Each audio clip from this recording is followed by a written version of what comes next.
Hey, buenas a todos.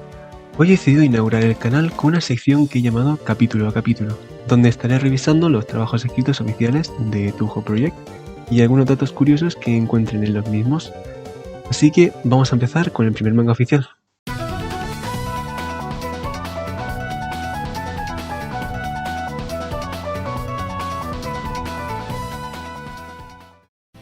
Antes de nada, querría pedir perdón de antemano por los errores de pronunciación que voy a cometer durante el vídeo porque, como comprenderán, yo no sé japonés. Y también querría pedir perdón por cualquier error que pueda cometer en términos de lore, ya que no soy un veterano por aquí precisamente, y tarde o temprano me voy a equivocar. Bueno, dicho ya esto, en inglés Silent Sinner in Blue es un manga escrito por Zoom, dibujado por Eiki Eda, y publicado desde el 14 de mayo de 2007, cuando se publicó el prólogo presentado en la Rei Taisai 4, hasta su finalización en abril de 2009. Está compuesto de 21 capítulos divididos en 3 volúmenes y un CD que venía con la compra del primer volumen, conteniendo 3 canciones. En el tiempo en el que este manga se empezó a publicar, el último juego que había salido fue Mountain of Faith, este mismo año. Esto último lo digo para ponernos en contexto antes de la historia, ya que durante este manga suceden los acontecimientos de Mountain of Faith. Para ponernos ya manos a la obra, por último quiero recalcar que leí esto desde la wiki con la traducción en inglés, por Solar Mail y editado por Arsen. Prefiero decirlo aquí al principio por 2 razones. Primero, para agradecer que esta gente lo tradujera, y segundo, por si acaso resultara que hubiera un error en la traducción que alguien conozca y que tuviera la amabilidad de corregirme y así aprender la información correcta. Este manga pertenece a una serie de 3 historias, siendo esta la primera, luego Cage in the Lunatic Renegade y la última Inaba of the Moon and Inaba of the Earth. En vídeos futuros ya hablaré de estas 2 obras ya que aún no las he leído.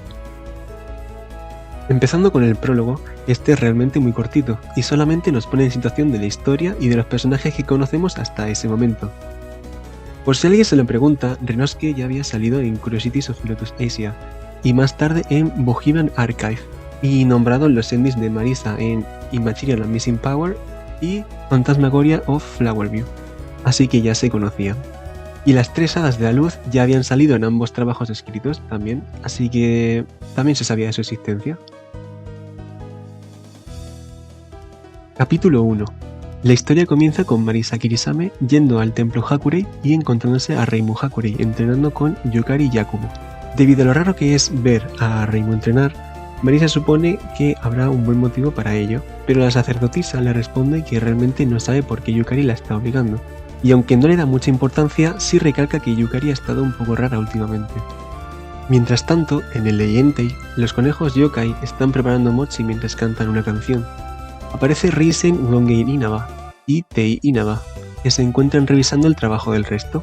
Están preparando el mochi para un evento llamado Reigetsusai, que se celebra cada luna llena del mes y en el que básicamente se ofrece mochi, hierbas medicinales y otros objetos que sean redondos a la capital lunar. Este festival se creó como una especie de penitencia por los crímenes cometidos por las desertoras, o sea, Kaguya Horizon, Eirin Yagokoro y Risen Inaba, al huir de la capital lunar. A su vez, Eirin y Kaguya se encuentran discutiendo de que algo grande puede llegar a pasar pronto. Lo que temen realmente es una segunda guerra lunar, y hablaremos un poco de la primera más adelante. Lejos de aquí, Yukari se reúne con 2 cuervos Shikigami suyos, llamado uno Goki y el otro Senki, que había mandado para espiar la conversación en el Leyentei y para comprobar el entrenamiento de Reimu. Su fiel Shikigami Ran Yakumo aparece con una lista de posibles aliados, de los cuales los Tengu no van a ser de ayuda, ya que prefieren las noticias que puedan sacar de todo esto. La Oni, Suika Ibuki, no parece que vaya a ayudar tampoco por estar demasiado borracha, y el resto de los candidatos que veremos en los siguientes capítulos. Hay un par de cosas curiosas que comentar. Lo primero es que Ran y Chen no son los únicos Shikigamis de Yukari, lo cual supongo que podría ser obvio hasta cierto punto, pero nunca viene mal recalcarlo.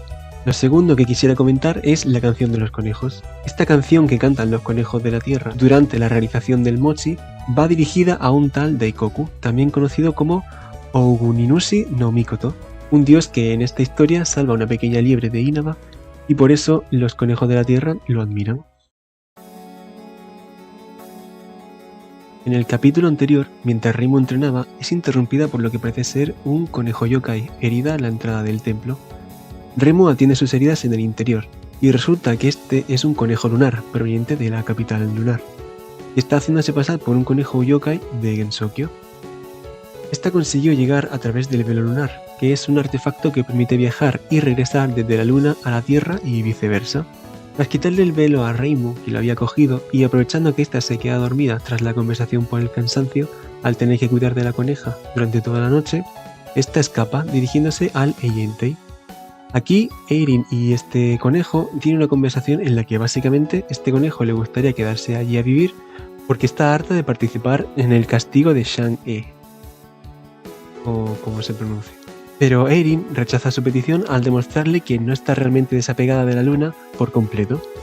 El resto de la conversación se centra en un rumor que ha nacido en la capital, la cual teme que Eirin pueda estar planeando una revolución contra la capital. Sin embargo, esta le deja claro al conejo lunar que ya no tiene interés en qué pase allí. Por último, Eirin le da una carta cuyo destinatario son las hermanas Watatsuki. Ella le dice que contiene todo lo que pasó hasta ahora y lo que puede que pase en el futuro, asegurándole a este conejo que si la entrega, la capital debería estar a salvo. Ok, todo esto está muy bien, pero ¿quién es Shang-e? Pues veamos, en la traducción que se encuentra en la wiki encontramos 3 versiones distintas de lo que parece ser la misma historia, que tratan sobre este personaje. Para no alargar mucho esta parte, de la historia solo diré que en la primera un hombre hace una hazaña para deshacerse de muchos soles que habían salido todos a la vez, en otra quiere robar una poción y en la tercera es hijo de una deidad. Y pues tarde o temprano alguien le ofrece beber una poción de la inmortalidad. En la primera historia nunca la bebe, en la segunda y la tercera sí. Lo interesante de la segunda historia es que no la bebe realmente el hombre, sino una mujer que empieza a ascender tras beber la poción. Pero sus pensamientos por su marido son tan intensos que tan solo logra llegar a la luna. La versión de Shang-e en Touhou es realmente una Lunarian que fue castigada por beber el elixir Horai y condenada a vivir prisionera en la capital para siempre. Así que supongo que la historia que más le corresponde es esta segunda.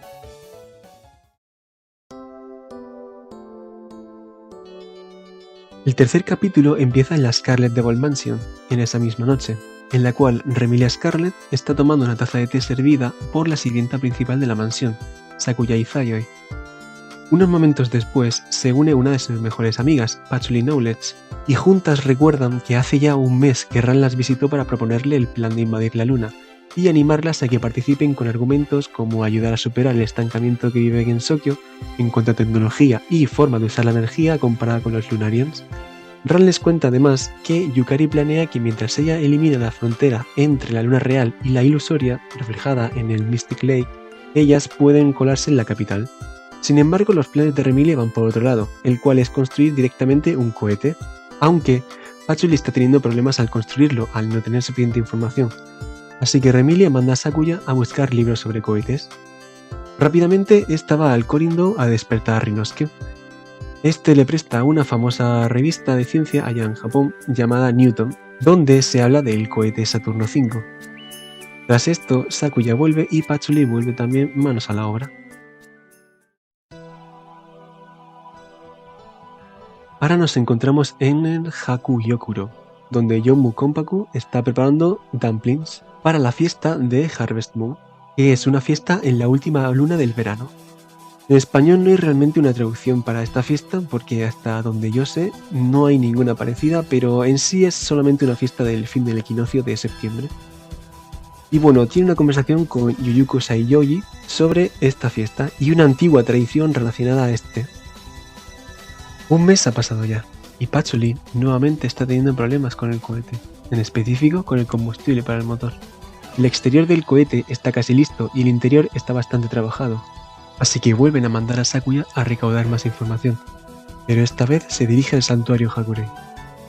Volviendo al Haku-Yokuro, Youmu y Yuyuko rememoran cuando Ran vino allí. La diferencia entre ambas propuestas fue que Ran no vino a proponerles que participen en la infiltración, como sí lo hizo con Remilia, sino que le pidió que vigilaran al grupo de la Scarlet Devil Mansion, debido a que pueden complicar el plan si van por su cuenta, ya que siguen sin ser rival contra el poder de la capital. Como podemos ver, Yuyuko dice no estar interesada, sorprendiendo un poco a Ran. Sin embargo, Youmu decide revelarle a Yuyuko que ha estado observando a los integrantes de la Scarlet Devil Mansion, viendo que esta no parecía interesada en el tema para confirmarle los avances que están sucediendo allí. Con esta nueva información, Yuyuko le da un mensaje a Youmo para Reimu, conteniendo lo que parece ser la clave para el problema del combustible del cohete. Bien, respecto a la Primera Guerra Lunar, fue un evento que sucedió hace más de 1000 años en el pasado, cuando Yukari intentó infiltrarse en la capital lunar, pero fue derrotada y echada de la capital. Quizás esto ya es especulación mía, pero creo que esta guerra fue más violenta o bélica, por decirlo de algún modo, comparada con la que será en esta historia, porque capítulos más adelante Yukari asegura que conoce bien el poder de los Lunarians, y Laura te recalca que la capital es muy poderosa. Así que por eso creo que esta Primera Guerra Lunar fue más directa. Realmente no hay mucho que comentar sobre la Primera Guerra, no se habla mucho más de este evento en esta historia.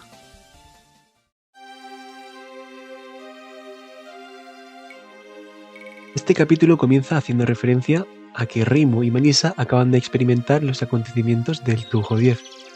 Obviamente entendemos que ha pasado un tiempo y durante este, gracias al entrenamiento de Yukari, Reimu ha conseguido dominar el poder de invocar a los dioses. Sin embargo, la yokai no ha vuelto a aparecer en el templo. De repente, Sakuya aparece en el templo Hakurei y le cuenta sobre el plan y el problema del cohete tanto a Reimu como a Marisa, aunque el combustible no es el único problema. Patsuli necesita una especie de carcasa exterior de 3 fases. No soy muy conocedor de la ingeniería que hay detrás de un cohete, pero sí sé que hay muchos cohetes que se dividen en 3 partes. Una parte que se suelta cuando llegan a las últimas partes de la atmósfera, otra cuando llevan un poco más de camino y la última que queda es con la que volverán a la Tierra. Pero lo que la maga necesita no es una carcasa común, sino una carcasa cilíndrica con poder mágico para poder elevarse. Sé que suena medio extraño, pero es difícil ponerlo en español sin que suene un poco raro. El caso es que mientras estaban hablando estas 3, llega Youmo y les transmite el mensaje, el cual es que deberían pensarlo como si fuera un viaje por mar en vez de cerrarse solamente en pensar cosas del espacio. En palabras de Yuyuko, así el poder para calmar el mar guiará tu cohete más allá de las estrellas. Entonces a Marisa se le ocurre invocar al dios de los viajes, Sumiyoshi. Reimu ve que puede usar todo lo que ha aprendido para esto y Sakuya vuelve a la mansión para contarle todo esto a Patsuli, que cierra este capítulo renombrando el plan como Proyecto Sumiyoshi. Sumiyoshi es el dios de la buena suerte y la seguridad en los viajes. A su vez, las 3 estrellas que conforman el cinturón de Orión son adorados como Sumiyoshi. Por eso, durante esta historia se les suele llamar como los 3 dioses Sumiyoshi. Y el chiste es la relación entre un cohete de 3 fases con 3 dioses en uno. Bastante curioso. Este capítulo comienza con Reimu practicando la invocación del trío de dioses Sumiyoshi en su interior, mientras Marisa comenta que debe ser duro conciliar 3 dioses en un mismo recipiente. Esta parte es interesante porque Reimu explica que los dioses japoneses más bien se pueden dividir con el mismo exacto poder que tenían originalmente, comparándola con las ideas que se reparten y transmiten entre la gente y que eso no les quita fuerza. Y respecto a los dioses con cuerpo, como podría ser cualquier otra diosa que hayamos visto en los juegos, al tener cuerpo y espíritu, su espíritu se puede dividir tanto como uno quiera, pero el cuerpo no se divide. Y bueno, Marisa planea colarse en el cohete para ir también en el viaje, y en la Scarlet Devil Mansion añadieron unos sellos y una cuerda parecida a un Shimenawa, para adornar un poco ya que van a viajar con dioses al fin y al cabo. Antes de pasar al siguiente capítulo, solo quiero apuntar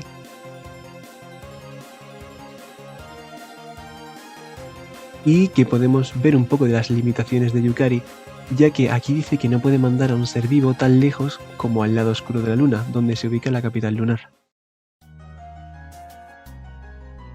El capítulo abre con el conejo lunar que había venido a la Tierra, corriendo al palacio de las hermanas Watatsuki, pero es detenida a las puertas del palacio por los guardias de la entrada, preguntando por el objetivo de su venida y qué debe entregar. Al mismo tiempo, Toyohime estaba intentando alcanzar unos melocotones de la rama de un árbol, pero le quedaban muy lejos, así que bajó y al escuchar la conversación decidió permitir la entrada de la coneja. Ya dentro del palacio llegan hasta la otra hermana, Yorihime. Entonces este conejo les entrega la carta de Erin a las hermanas. Ellas la recuerdan bien, pues fue su mentora y le guardan un debido respeto, aunque sean enemigos a día de hoy. Aún después de entregar la carta, la coneja es castigada a permanecer en palacio y a proteger la luna. Además, esta coneja es renombrada por Toyohime como Reisen, en referencia a una mascota que huyó, la cual claramente es Reisen Inaba. Reisen se retira y las hermanas comienzan a leer la carta. Empezamos con la introducción de Reisen al resto de los conejos lunares, que están entrenando para una futura batalla por orden de las hermanas Watatsuki. Yorihime es la encargada de asignarle el rol de la antigua Reisen. Tiempo después, ambas hermanas se encuentran en el Mar de la Tranquilidad para conversar sobre la carta de Eren. Mientras en la Tierra, Patchouli le explica a Reimu algunas cosas importantes que hay que hacer durante las fases para llegar correctamente a la Luna, ya que ella no irá en este viaje, por tener otros asuntos. Y mientras tanto, en la Scarlet Devil Mansion, Eren y Reisen se infiltran para ver el cohete, y en un principio Reisen se burla diciendo que ese cacharro nunca podrá llegar a la Luna, mientras que Eren alaba el trabajo que han realizado. Por último, Eren añade una pequeña pieza de tela que asegura que las llevará a la Luna y que más tarde sabremos que es un trozo del velo lunar. Durante este capítulo nos revelan los poderes de las hermanas Watatsuki. Toyohime es capaz de unir el mar y las montañas, mientras que Yorihime es capaz de invocar espíritus, y resulta ser la misma habilidad que ha aprendido Reimu hace poco. También se nos parece dejar en claro que realmente la que es fuerte peleando es Yorihime más que Toyohime, ya que esta primera le recomienda que sería bueno que entrenase con los conejos por si las cosas se ponen serias. El capítulo 9 empieza en la Scarlet Devil Mansion, con Remilia junto a Sakuya pensando en nombres para las partes del cohete, por algún buen motivo supongo. Sí, seguramente. Y pues mientras planean una fiesta para celebrar la finalización del cohete. Un tiempo después, Reimu y Marisa se disponen a acudir a esta fiesta. Se encuentran por el camino a Youmo y Yuyuko, ya que también habían sido invitadas. Ya en la fiesta se encuentran con Eren, mientras que Remilia está en el escenario explicando que quieren poner nombres a las 3 partes del cohete y que le gustaría que la gente allí presente sugiera nombres y los que más le gusten pues se usarán. Eren parece un poco preocupada de que si se usaran nombres estúpidos podrían cabrear a los 3 dioses. El caso es que al final Eren misma es quien sugiere los nombres que deben llevar, que no son más que pequeñas variaciones de los nombres de las estrellas que conforman el cinturón de Orión. En medio de la fiesta, Yuyuko abandona el lugar, seguida por Youmo.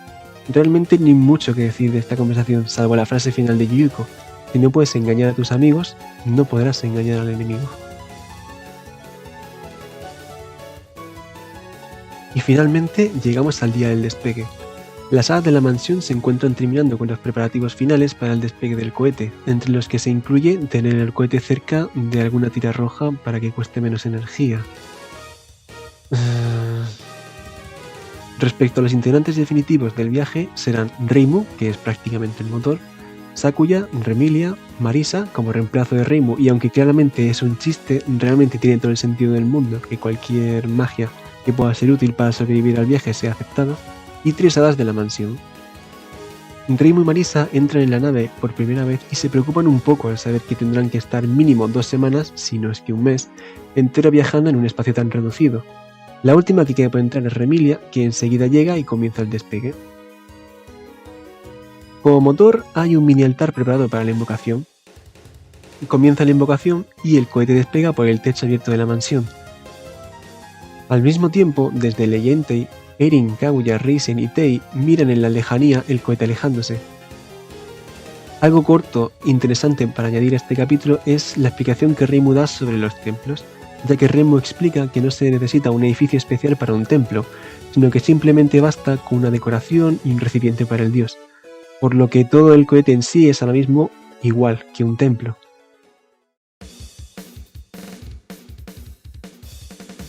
Ok, este capítulo es bastante importante y hay mucho que decir. Empezando el capítulo, vemos que han pasado 5 días desde el despegue, y que aún se encuentran relativamente cerca de la Tierra, ya que el cielo aún permanece de color azul, como dice Sakuya. Remilia le pide un té a esta, y Sakuya se da cuenta de que dejó el aceite para crear fuego en la parte del cohete que se acaba de desprender, así que usan el hacker de Marisa para hacer el chiste local de usarlo como una fuente de calor. Mientras hablan un poco sobre los cambios que van haciendo a medida que suben, sucede la famosa escena de Sakuya abriendo la ventana, pero ya hablaremos de esto en un próximo vídeo de curiosidades. Y terminamos con Reimu que les avisa de que habrá que ir cambiando la tercera fase del cohete por orden de uno de los 3 dioses.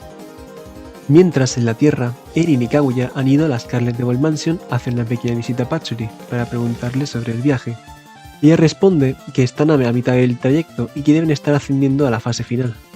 Por medio de este diálogo podemos ver que realmente Patchouli no sabe la distancia real o siquiera aproximada de la Luna a la Tierra, ya que dice no creer que la Luna esté tan lejos, ya que, al fin y al cabo, cuando pasas las nubes, la Luna estará allí.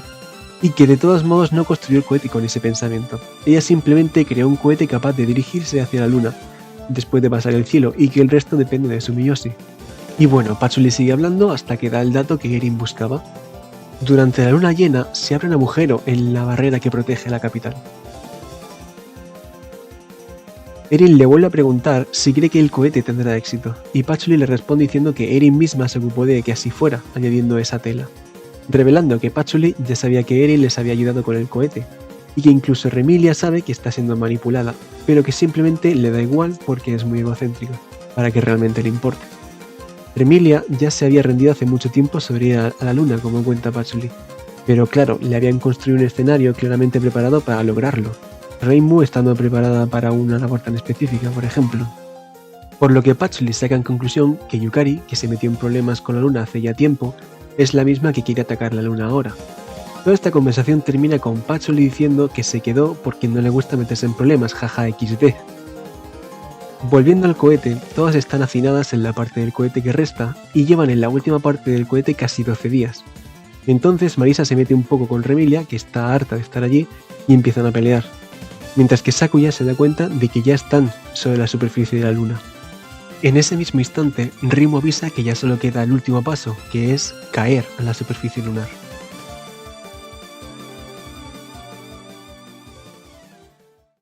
El cohete cae sobre el mar de la prosperidad, haciéndose añicos. Reimu y Marisa se quedan sentadas en la playa junto a Sakuya, contemplando la vista del mar, mientras Remilia y las hadas sirvientas están explorando la zona, que está repleta de melocotoneros, hasta que una coneja lunar le apunta con un arma. Sakuya se va a buscar a Remilia, mientras que Reimu y Marisa se disponen a pescar. Sin embargo, Yorihime les sorprende asegurando que los océanos de la luna serían impuros si contuvieran peces. La princesa reconoce a Reimu como la que invoca a Sumiyoshi, e invoca el poder de un dios llamado Gion, y sella el poder de las deidades clavando una espada en el suelo. Remilia entonces llega a la escena con el resto de las hadas, ya que las conejas se habían ido a esconderse aterradas. De repente, Yorihime alza el brazo en dirección a Remilia, pero Sakuya detiene el tiempo e inmoviliza los brazos de la princesa. Aparte, libera a Marisa y a Reimu sacando la espada del suelo. Tras todo esto, Yorihime le pregunta que a qué han venido a la luna. Reimu, Marisa y Sakuya titubean un poco, ya que tampoco es que tuvieran un motivo muy grande para venir hasta aquí. Hasta que interviene Remilia, proclamando que a lo que vinieron es a tomar la luna. Continuando con la situación anterior, Yorihime logra librarse del agarre de Sakuya, invocando las llamas del dios Atago, y les explica que su poder es invocar a los dioses y tomar prestados sus poderes, por lo que vuelve a encerrar con espadas no solo ya a Reimu y Marisa, sino también al grupo de Remilia. Entonces Marisa se pone a pensar y llega a la conclusión de que la mejor forma de salir vencedores de esta situación es con una batalla, pero usando las reglas de las Spellcards. Tras una pequeña explicación y demostración de qué es, Yorihime acepta para evitar el derramamiento de sangre innecesario, pero recalca que aun si pierde no les dejará pasar a la capital. Marisa le responde que está de acuerdo, ya que solamente la vampira es la que está en serio con esto de invadir la luna, y que valdrá con al menos un souvenir. Terminando de decir esto, Remilia decide que para investigar cómo de fuerte podría ser Yorihime, mandará a Sakuya a pelear primero. Comenzamos este capítulo con el inicio del combate entre Sakuya y Yorihime. Yorihime comienza invocando a Honoi Kazuchi, un dios conformado por 7 columnas de fuego. Sakuya esquiva el ataque y Yorihime se percata de que tiene algo que ver con la manipulación del tiempo. Mientras, la sirvienta vuelve a detener el tiempo para colocar una cortina de cuchillos sobre Yorihime. Acto seguido, Sakuya se aleja para dar el golpe final al ataque, Luminescence Ricochet. Sin embargo, Yorihime invoca a un dios llamado Canalla Mágico, que transforma los cuchillos en arena, los vuelve a reconstruir y los redirige contra Sakuya. Esta empieza a esquivar su propio Danmaku y detiene el tiempo, pero cuando ve que antes de detenerlo ya había vuelto a invocar al dios de las columnas de fuego y viendo que no tenía posibilidad contra ella, decide rendirse. Yorihime anima a que la siguiente salga a pelear y nadie de los que quedan tiene muchas ganas, por lo que Remilia le dice a Marisa que vaya a ella porque no cree que pueda ganar. Así que Marisa, resignada, solo se sacude el polvo y se prepara para la pelea. Una cosa que puntualizar en este capítulo es que Yorihime asegura que si solo tiene que usar entre 1 y 2 invocaciones por pelea, Podría ganar 39.900.000 veces. Ya, pasemos al siguiente capítulo.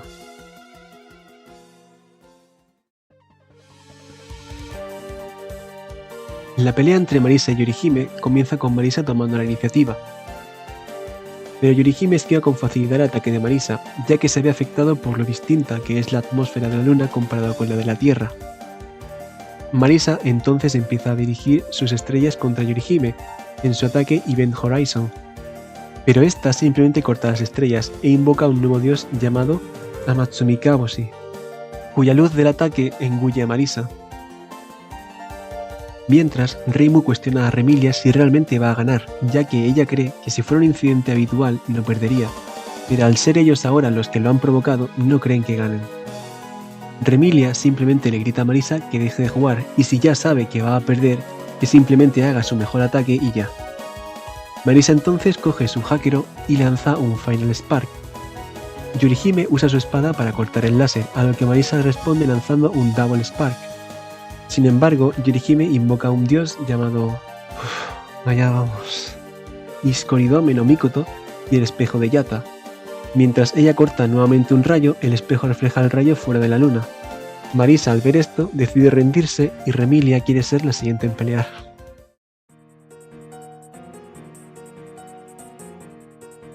Lejos de todo esto, Yukari y Ran se encuentran volando, atravesando los mares de la luna tras haber eliminado los límites entre la luna y la luna ilusoria.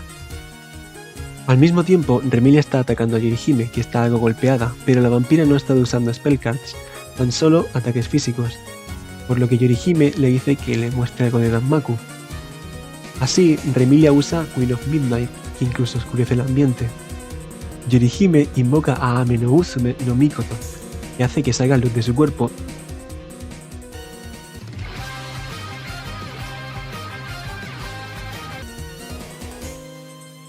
Pero eso, que esquiva las balas.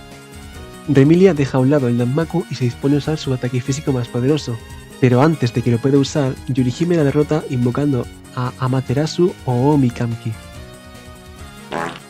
Alejado de todo lo relacionado a la luna, Yuyuko y Youmu se encuentran a la orilla del Mystic Lake. Es aquí donde Yukari eliminó la frontera para viajar a la luna, por lo que Yuyuko camina sobre el agua hasta donde está el reflejo de la luna, que se ve partido en dos mitades. Yuyuko sabe que Yukari ha dejado la abertura para que ella también vaya, por lo que decide saltar, seguida por Youmu confundida. Ya en un mar de la luna, encuentran el parasol de Yukari bastante dañado. Así que Yuyuko, para no dejar tirada a una vieja amiga, decide finalmente involucrarse directamente en todo este asunto.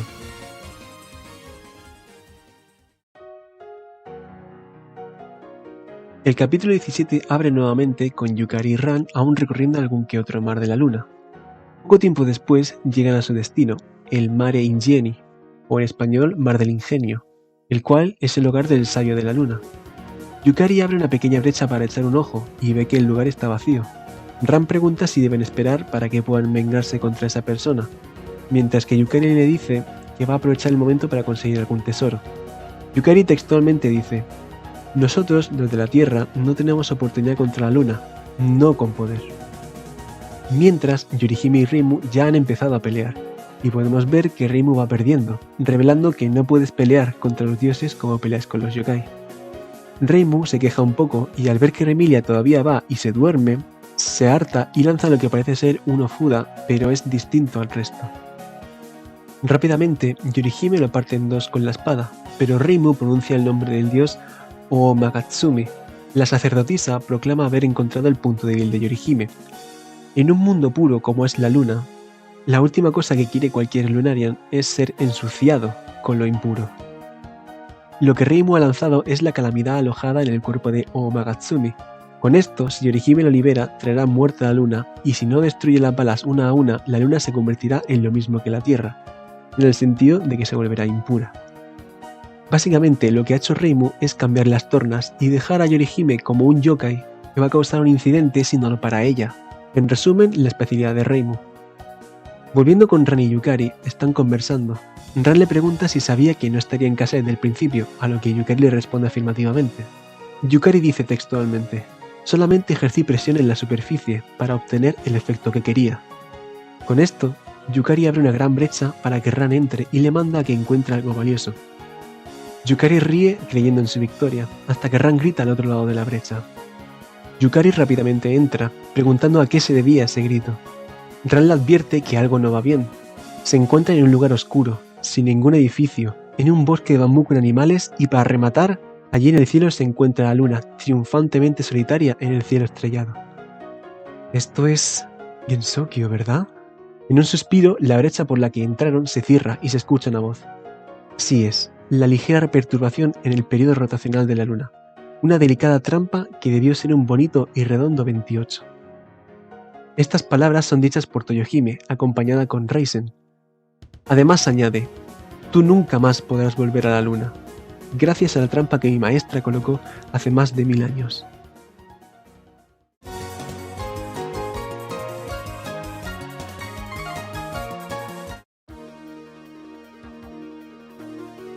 Yukari cae de rodillas, intentando aceptar que ha sido engañada como una tonta. Yorihime aprovecha el momento para burlarse un poco, ya que todo había salido como Erin predijo. Textualmente, Yorihime dice, son yokais muy simples que buscaron una confrontación que no podían ganar, y que son lo suficientemente tontos para pensar que podrían escapar de la ira del cielo. Como última gracia, esta se acerca a ellas y les pregunta cuál de ellas le retará en un combate. Mientras tanto en la luna, Reimu sigue dando pelea a Yorihime, hasta que ella decide invocar a un dios llamado Izunome, que es tan poco conocido que ni Reimu sabía de su existencia, y le ordena eliminar la impureza de ese lugar, lo que hace que el plan de Reimu fracase y definitivamente pierda la pelea. Volviendo a Gensokyo, Toyohime amenaza a Yukari con un abanico que está retirado de un manotazo. Toyohime le explica que ese abanico podría producir un viento que purificaría a todos los seres vivos de todo el bosque, al nivel atómico, o sea, eliminarlos, y que qué piensa hacer contra la increíblemente avanzada tecnología lunar, a lo que Yukari se ríe con fuerza mientras finalmente se rinde. Tras esto, Yukari se pone de rodillas y asume todos los problemas y la responsabilidad de estos eventos como su culpa, y por tanto la única que debe ser castigada. Toyohime dice que vivir y morir en la Tierra es pecado suficiente para los seres vivos allí, y que por lo tanto su castigo es pasar toda la vida arrastrándose sobre la Tierra y finalmente morir. Sin embargo, para Yukari le espera un juicio en la luna, para saber qué condena debe cumplir, y el capítulo termina con Reisen arrestándolas. Reisen ha terminado de atar a Yukari y a Ran, y al parecer no con una cuerda cualquiera. Toyohime explica que es una cuerda que está enrollada a su vez en otras cuerdas más finas y estas a su vez en otras más finas y viceversa, de tal forma de que para los seres vivos pareciera que simplemente es una cuerda enrollada a otras cuerdas infinitamente, y por lo tanto imposible de cortar. A partir de aquí la conversación se vuelve un poco complicada de narrar, así que resumidamente entre Yukari y Toyohime se deja claro que los Shimekurinawa, o Shimenawa, fueron creados por los Lunarians como una forma de unir y aprisionar lo impuro, pero que también puede aprisionar dioses. Usaron este objeto para sellar a Ookuninushi, del templo de Izumo, para prevenir una posible venganza de su parte por tomar sus tierras, y, la parte más interesante, el hijo de este dios, llamado Takeminakata no Kami, parece ser que fue sellado en el egreso Shimenawa que adorna el templo Moriya, para prevenir también la venganza. Mientras Reisen se ha comunicado con los otros conejos lunares, estas le han avisado de que Yorihime ha acabado también con los que vinieron en el cohete, y que necesitan su poder para mandarlos de vuelta. Toyohime le comunica que avise de que ellos también han terminado ahí, y que han capturado a todos los intrusos que han encontrado. Sí, a todos.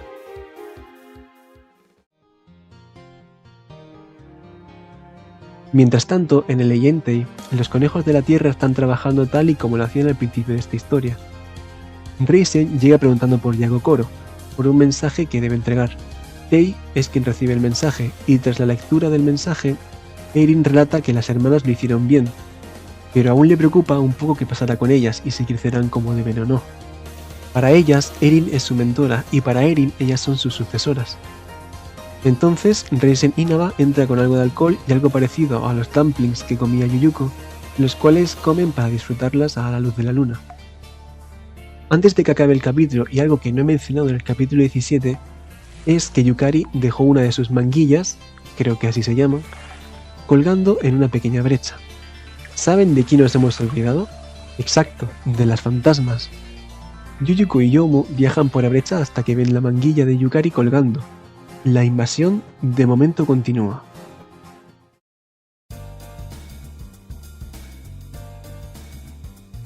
Han pasado 10 días desde que todos volvieron desde la luna. ¿Todos? No, aún queda un pequeño pulo irreductible de... Ya, ahora en serio. Todos excepto Reimu volvieron, y sin embargo, la que está más preocupada es Aya, ya que cuando fue a la Scarlet Devil Mansion fue demasiado tarde y a Remilia ya no le interesaba hablar sobre la luna. Y Marisa solo se está quedando en el templo para guardarlo. Así que cuando Reimu por fin vuelve a la Tierra, aparte de que va acompañada por Marisa, Aya es la segunda en estar presente, para sacar algún buen artículo sobre todo este viaje.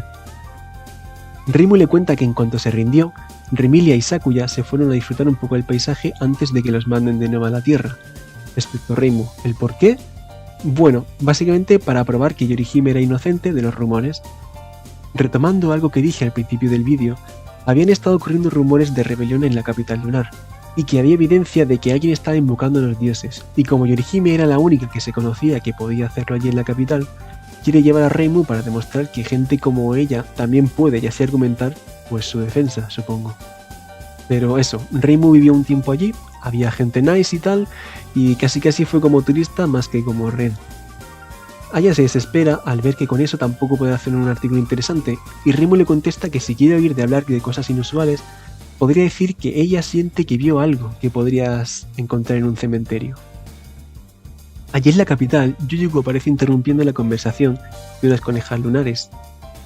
Yuyuko se presenta como una pequeña niña perdida. Y les propone que si mientras su maestra está fuera, ¿por qué no se toman un descanso y comen unos cuantos melocotones?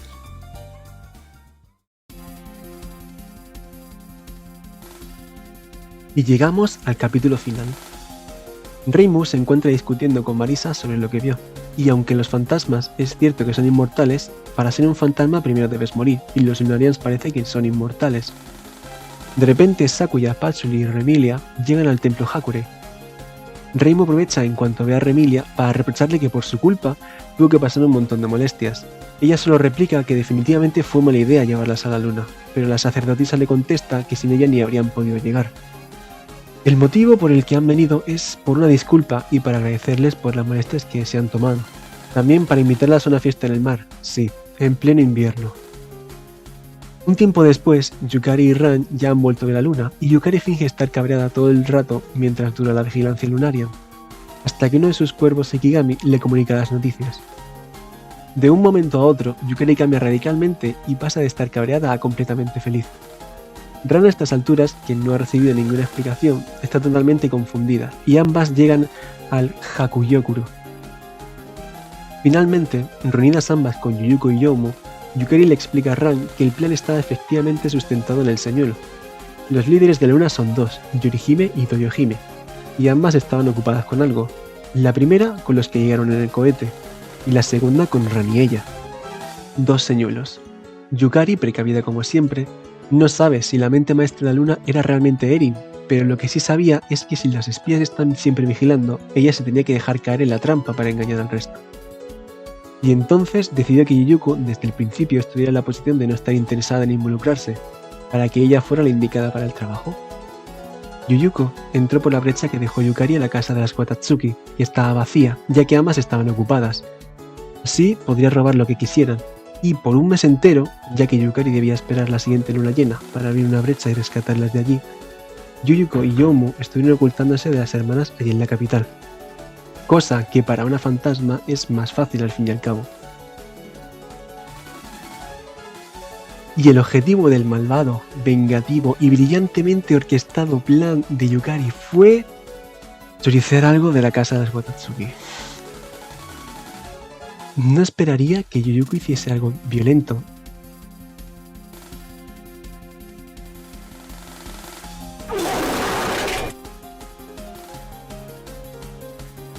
Y bueno, la satisfacción de que cuando las hermanas se dieran cuenta de que algo falta se quedaran con cara de tontas, básicamente.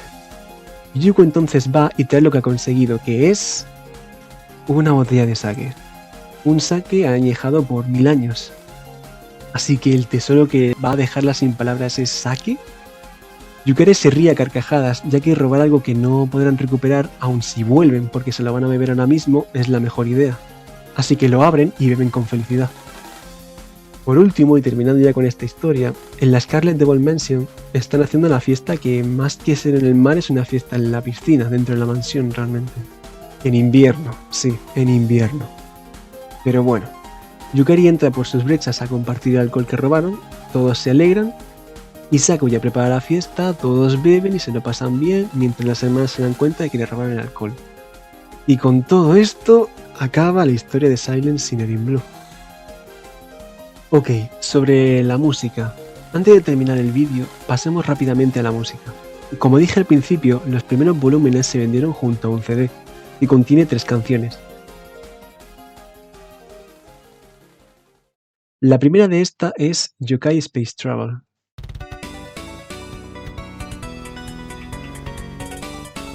Esta es la canción más larga de las 3, ya que dura 6 minutos y medio. Según dice la wiki, Zoom compuso esta canción pensando en como si ir a la luna fuera tan fácil como decir, ah, pues mañana me apetece ir a la luna. Pero si fueras en un cohete de madera antiguo, tapizado y todo el rato sacudiéndose. No podría decir algo musicalmente hablando de la pieza, así que la pongo un poco más y pasamos a la siguiente.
La segunda canción es Watatsuki Spellcard Lunatic Blue.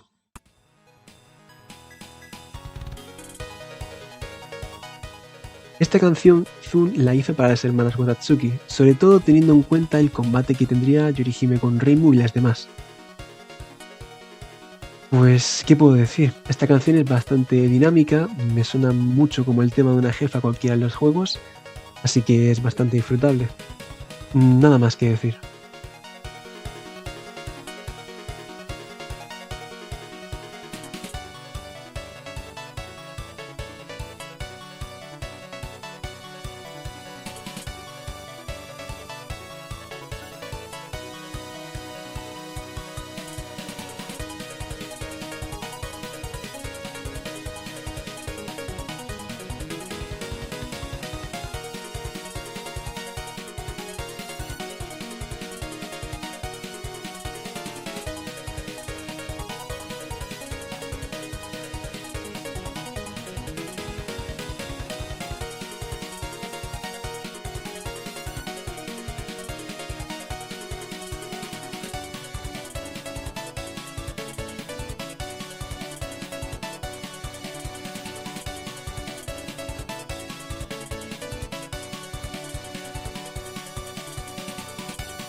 La tercera canción es A Drunkard Lemuria, Retro Version.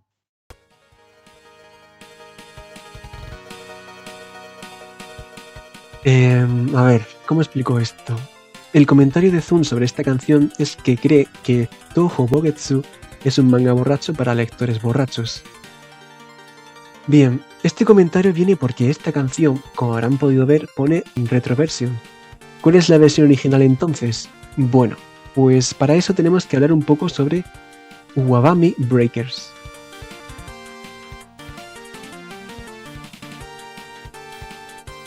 Este juego nació porque Zun estaba alcoholizándose moderadamente una tarde fría de 2007, hasta que le dijo a los que le estaban: «Hey, ¿y si hacemos un juego chistoso?». Y ahí nació este juego.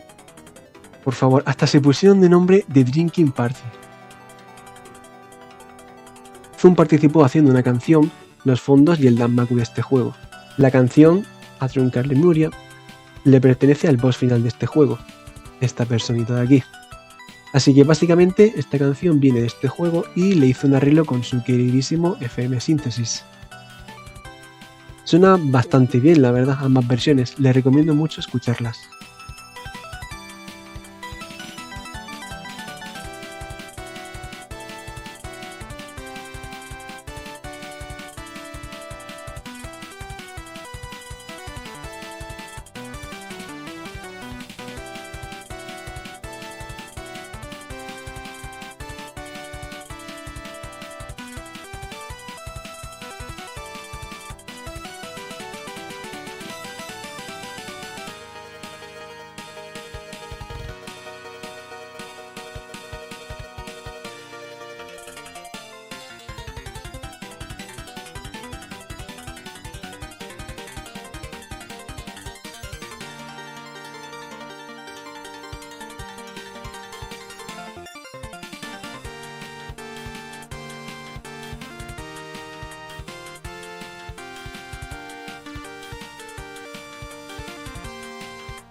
Bueno, esto ha sido Silent Sinner in Blue. Como dije al principio, apreciaría mucho que me dijerais en los comentarios si cometí algún error, lo cual es lo más probable por ignorancia más que otra cosa. Y nada más, muchísimas gracias por ver el vídeo, espero que os haya gustado, yo fui Alias Quinichi y nos volveremos a encontrar. ¡Chao!